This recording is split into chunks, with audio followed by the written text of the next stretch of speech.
for you. I now want to bring up a man that doesn't need any introductions from me, a wonderful broadcaster, conservationist, comedian, actor, Mr. Bill Oddie. He's here somewhere. Can we find him? He's being interviewed. Okay. In that case, I'm going to bring up Joe from the League Against Cruel Sports. Joe, are you here? Good stuff. Thank you very much.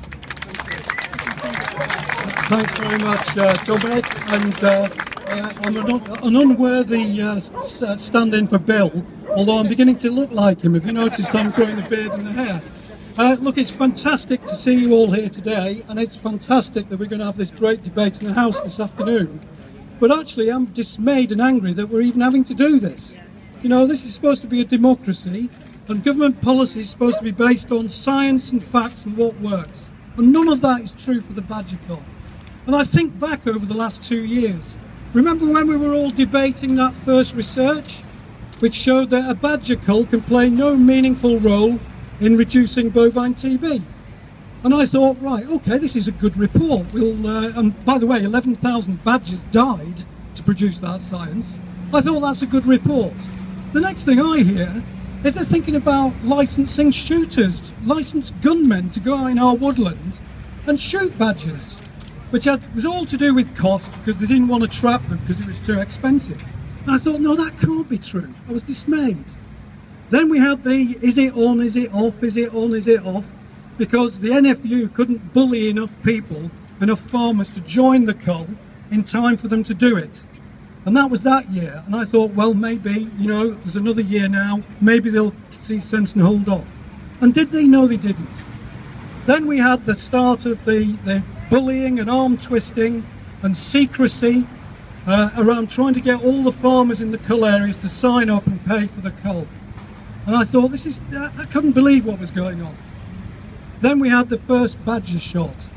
And I remember that day and I thought, this is such a dreadful day for this country. Never mind for the badgers, but for all of us, for all the people as well. Because there's a real signal about what type of country we are.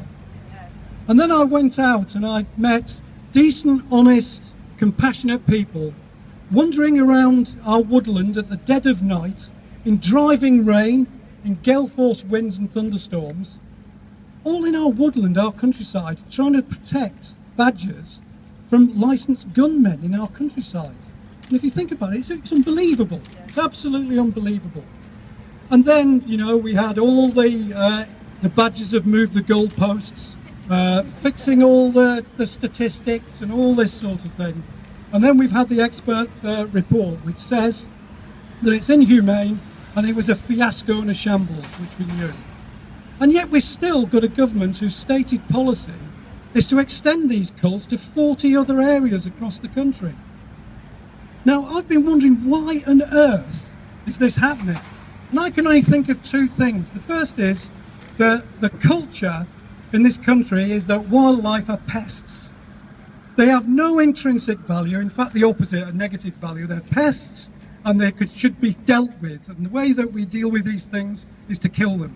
We don't try and find humane ways to manage any conflicts we have with our wildlife. And then the second thing I think is possibly happening is this is not a democracy anymore, it's a chumocracy. You know, because David Cameron is listening to the wrong people. He's listening to his chums in the NFU. You know, and they are following just a very self-interested, selfish, unscientifically based policy, which is wrong for their members, by the way, but that's why it's happening. It's a chumocracy, and David Cameron is listening to the wrong people.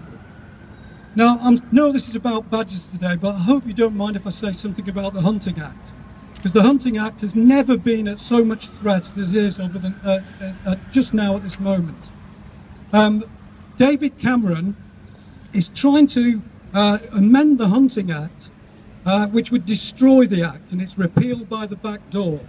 What he wants to do is let people flush out foxes with up to 40 dogs so they can be shot by guns. Now, if they do that, the hunts will hide behind that and we'll never ever have any prosecutions against illegal hunting again. Now, this is based apparently on science. It's because Welsh farmers are losing their lambs to foxes, and the only way they can deal with that is actually to be able to flush with a pack of 40 dogs. Now, just like the Badger Cull, This is scientific nonsense. DEFRA's own research shows that 95% of lamb deaths are through bad animal husbandry.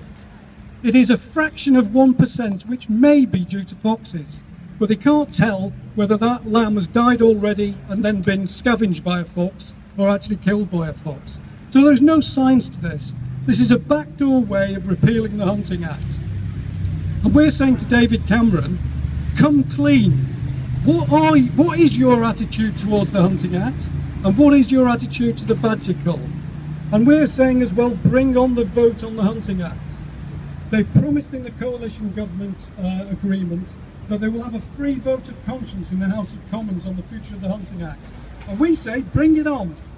Don't try these cowardly backroom ways of destroying the Act. Let's have the full vote on it, because we know we'd win. And that's why they won't have it, and that's why they're trying to help their mates in the Blood Sports and the Countryside Alliance to destroy the Act without having the vote. So let's bring it on, let's be honest.